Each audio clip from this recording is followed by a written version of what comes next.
Hello, it's Scott Manley here, playing more Take on Mars, and I'm going to look at the campaign mode here under Space Program. That is where you have the continuous whatever stuff going on. I'm just going to restart this so you can see the full, all the relevant stuff.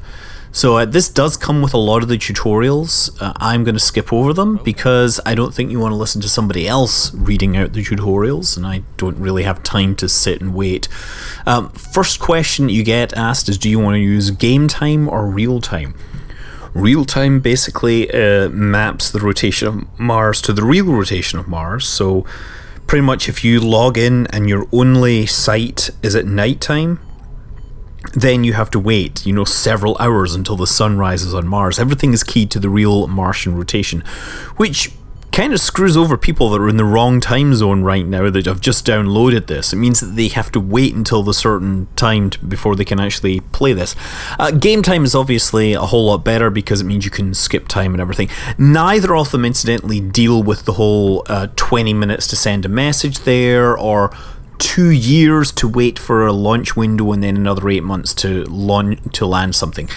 You don't have to deal with that in any mode. But yeah, we've got the whole space agency thing going on here. We have a map screen up here which lets you pick the landing sites and everything.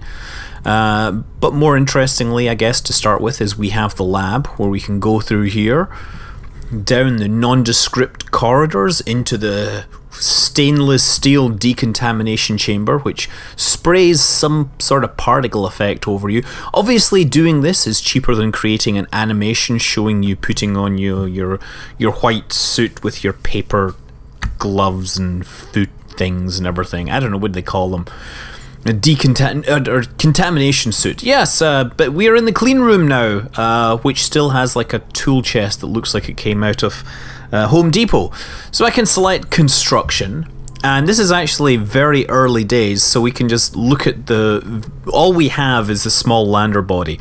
Now, one thing to note is you have 3 different levels. You have low quality, you have medium quality, and you have high quality, and these cost a lot different. If you want to go for the cheaper and spread over a wider area option, you can do it, or you can go for the super high reliability. It's up to you, but it's possible to run out of money in your space program. So perhaps you want to do a lot of cheap launches, or perhaps you want to do fancy ones. Selecting the skeleton, it conveniently reminds you what you're required to have. For example, you need a low gain antenna, or an antenna, but a low gain is the only option right now.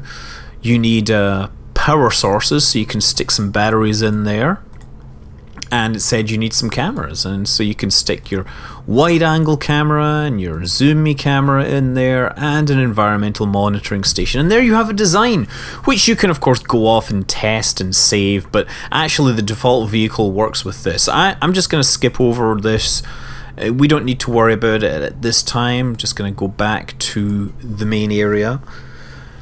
Back to the map, because we're going to use the default design for just now. You can't play Gravon apparently because it tells you it's early access. Oh no, I meant to go back. There we go. And you can go all the way over here.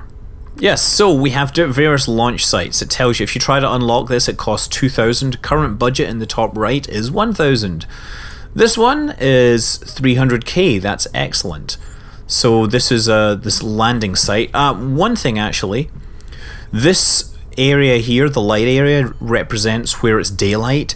If you're going to do it, you want to land during daylight, because if you don't land during daylight, you then have to advance time and you miss out on all sorts of interesting things. So let's just use the standard T1 small lander here. We can click on vehicle details and it tells us. Well, it has a picture which is misleading because the picture is just the basic small lander. It has the environmental analysis station, the low gain antenna, telefocus, wide angle. It has basically everything. And that's great. We can go off and modify that. The mission details tell us that we need to explore Victoria Crater. We need to photograph the rim, rim 1 and rim 2, and we should analyze the atmosphere. And all that gets us money.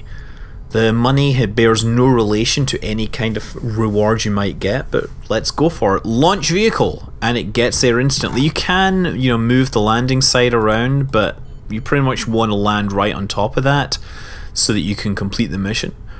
So let's launch and just wait. Nice loading screen here. It reminds me of the macro binocular scene in Star Wars. Yeah, so we are using a low gain antenna, which means visibility is absolutely garbage. We're currently falling down through the sky. The landing is completely automated, but if you want to get away, you know, if you want to see what's going on, you can press C, and well, you can see that the engine effects are a little confused at this time. It is still an alpha, but that's okay. You know, things will no doubt get better.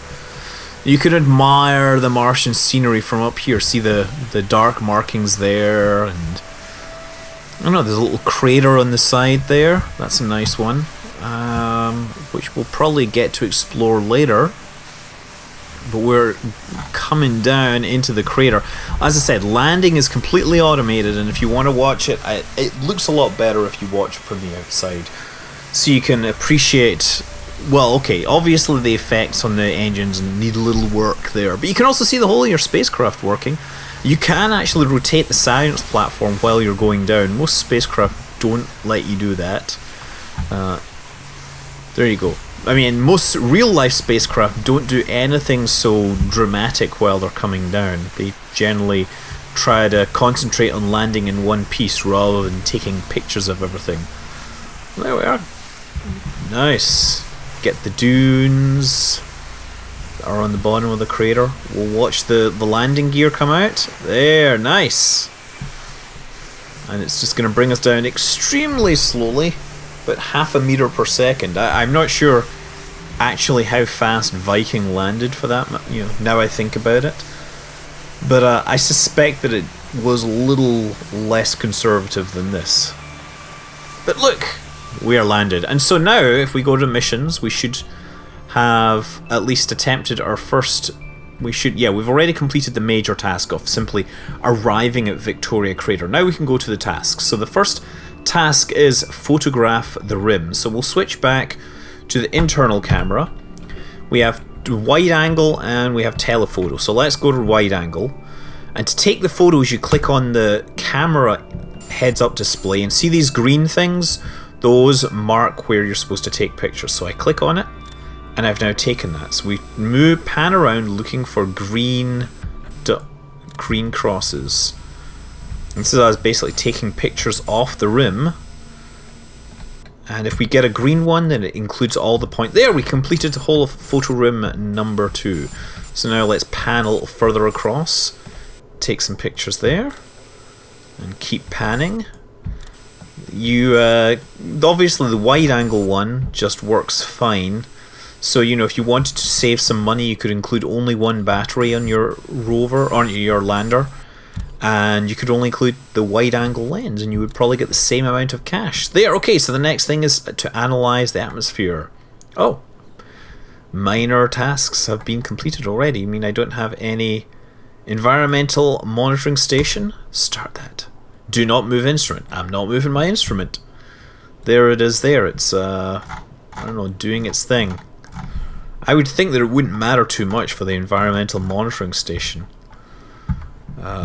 And it looks like, oh yeah, look, see this box where in the bottom there? That is the area. Basically, we've landed and we have to analyze the atmosphere. And once this completes, we'll get another 40k to add to our science budget, which will help us go to further sites. Doing a quick analyzing cycle. There's no way to like time accelerate on a granular scale right now, which might be nice. There we go. Atmosphere completed. The mission was a great success and it shows the possibilities of our technology. Mars suddenly doesn't seem to be so distant planet, and a new age of its exploration is ahead of us.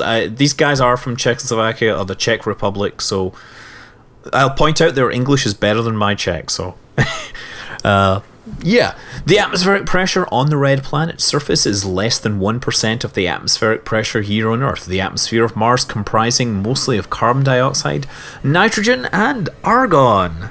Excellent. And it also says vehicle and instruments are up to tech level 2 are now available. So I now get a robotic arm, I get the soil analysis probe, solar array and the solar cell. Great.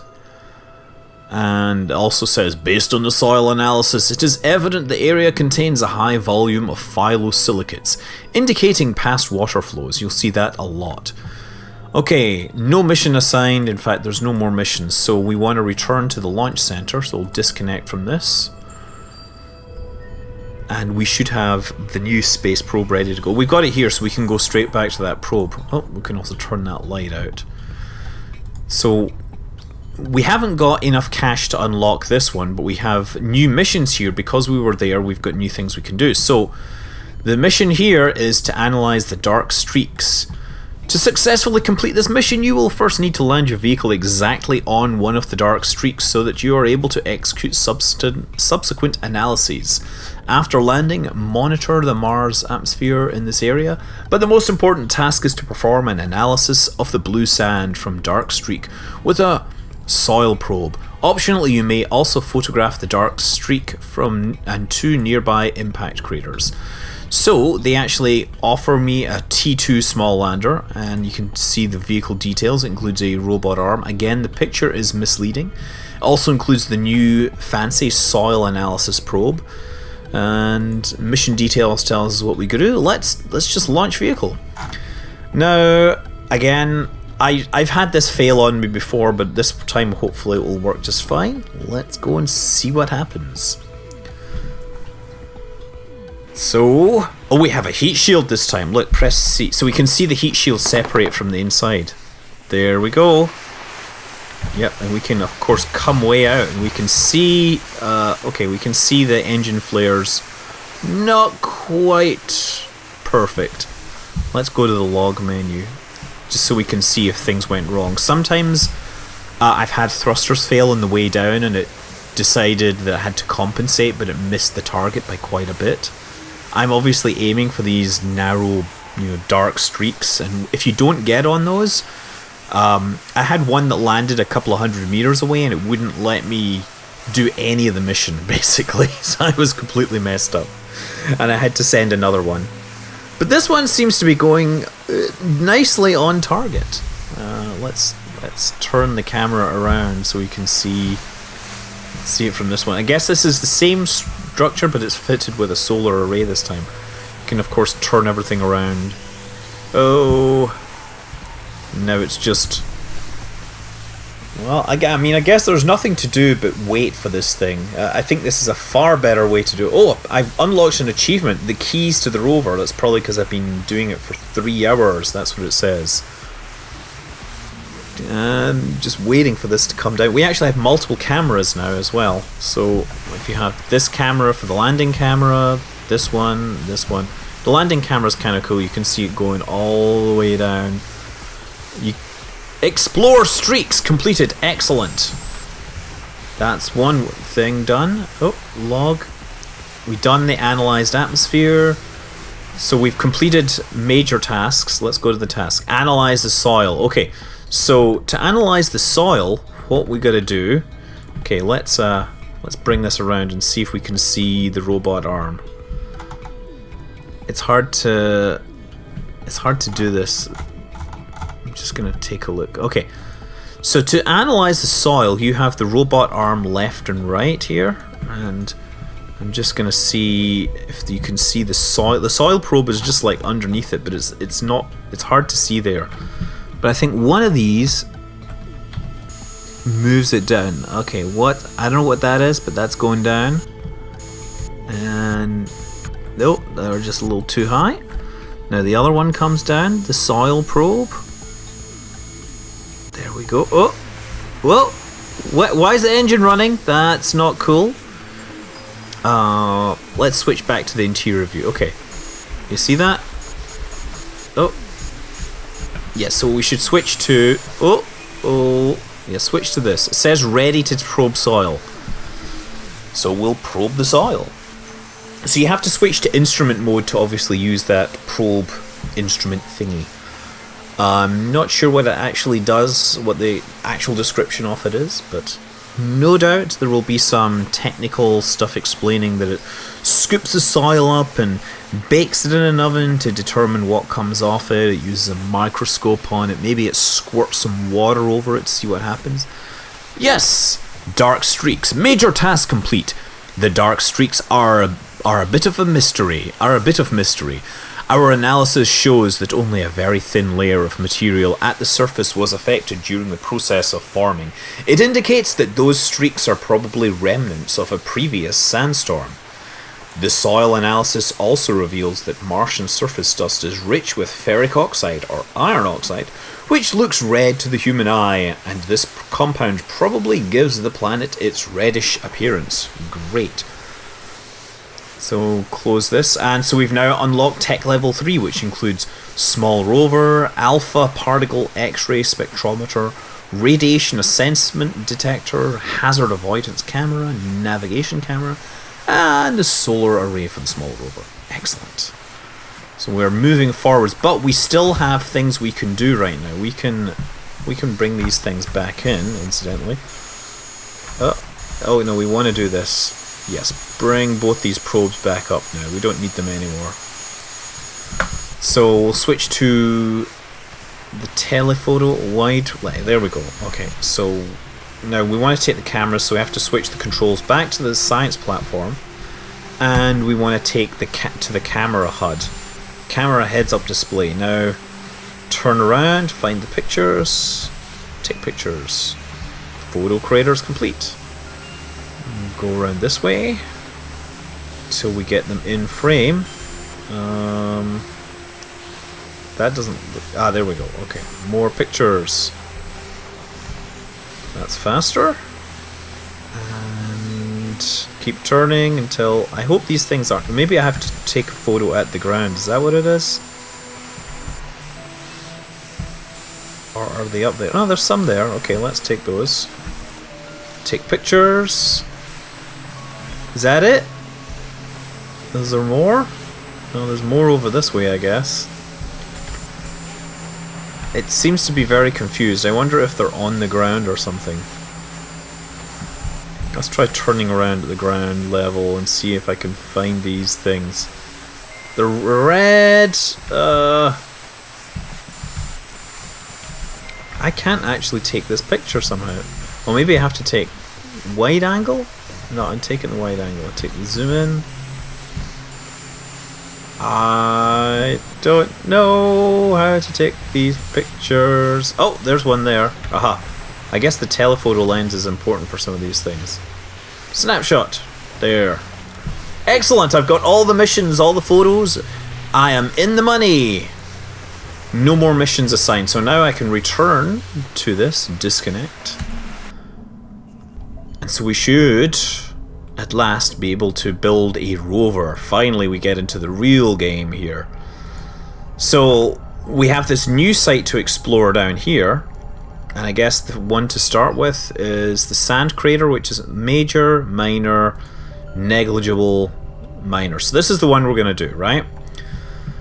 The next goal is to explore a sand crater located right at the edge of the Victoria crater. First, photograph the inside of the sand crater to get more detailed overview of the area, and then check the radiation levels.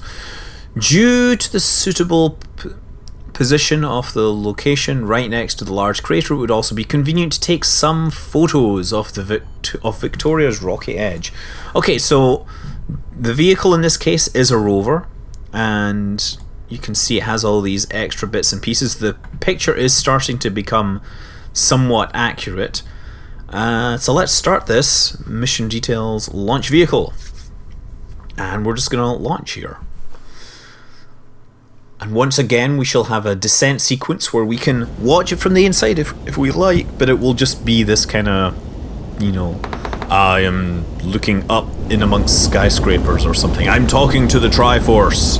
Now I can just press C again. There.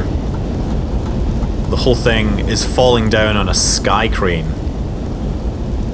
It's like a sky crane carrying a giant D4 from Dungeons and Dragons. They're gonna... I don't know. What do they use D4s for anymore? I haven't played that Dungeons and Dragons in like 25 years. So, putting things in perspective. But they're gonna roll that on the Martian surface and they're gonna make their saving throw against, you know, equipment failure or something. Let's just check the log to make sure that we don't have equipment failure, because having an equipment failure would not be the happiest of circumstances. This is costing me 1,000 million or whatever to put this on the surface. And I can't see any of the other spacecraft. This does take a really long time to go down. It's traveling at like 1 meter per second. Doesn't seem to me to be the fastest or the most energy saving of approach systems. But I think if we sit through this, we're gonna have to wait like, 5 minutes for this thing to get to the surface. It's gonna run out of fuel before then. How do I make this work faster? Get in there, go down faster. Oh, now it's going faster because I'm in the interior. Wait a second, weird. Was it taking a picture of the outside? Wait, when I'm inside, it goes down faster. Notice that? When I'm outside, it slows back down again so I can get a better look. I'm going to stay on the inside until I'm much closer to the surface because seriously, I do not want this thing to run out of fuel. I'm not even sure if fuel use is is modeled, but I really don't want to find that being a problem. Okay, 5 meters per second. I'm just watching this thing bump around. I can't turn. Oh, error. Wheel 1. Heat shield released. Did we release a heat shield? No. That's just giving me warnings on the wheels. Of course I can't. Oh, did I break the wheel already? You're kidding me. I tried to use the wheel on the way down. Now I'm missing a wheel. That is not cool. Airbags inflating. Oh, there we go. Now look at those. They shall let me get down to the surface without damaging things. Unfortunately, I may have missed that opportunity now. And there's nothing else for me to control here, so I'm going to be running with one broken wheel, I think. Actually, can I zoom back in and get in here and see if I can see my broken wheel? Oh, that looks fine. That looks fine. Which one's broken then? They all look like spiky death wheels from, Mad Max or something. Oh, Air Explorer Crater completed. Okay, so we can zoom out and watch this whole thing work. You see it bouncing? Like a giant beach ball type thing, deciding where it's going to go. It'll roll into the lowest point and then the bags will deflate.